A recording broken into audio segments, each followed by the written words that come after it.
السلام عليكم.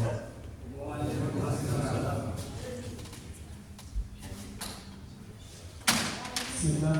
الحمد لله والصلاة والسلام على رسول الله وعلى آله وصحبه ومن والاه. السلام عليكم ورحمة الله وبركاته. وعليكم السلام ورحمة الله وبركاته.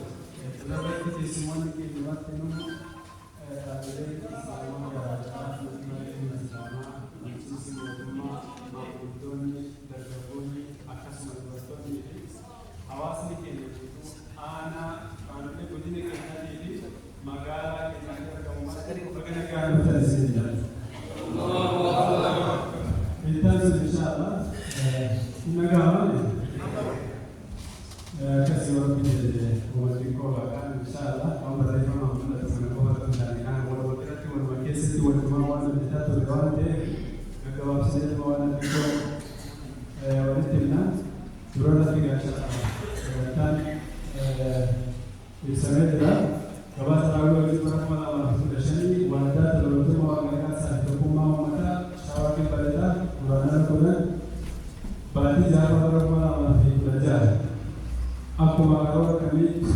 marawat kami itu awal tadi saya sekarang imun ada tempat ada tempat saya saya tiga wahum terus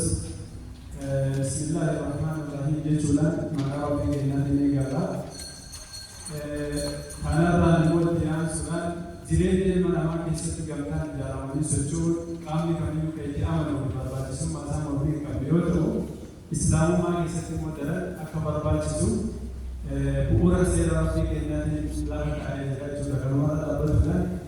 wadah nama kata ulasan Islam rumah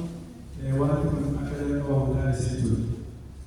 gambaran itu wa'tasimu bihablillahi jami'an wa la tafarraqu jechun wa marabi ke agarte hadarabi bisi hadarabi berasi ibu dengan itu warta wal kabata ada besena ada murah berjualan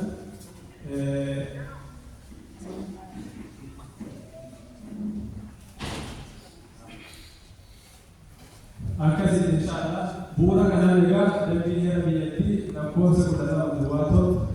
barang wala mati kudala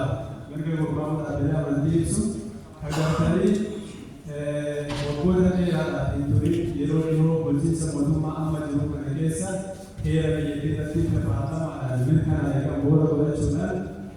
dan di format mana mereka Islam mana Oromia proposal esadi sudah mana mereka itu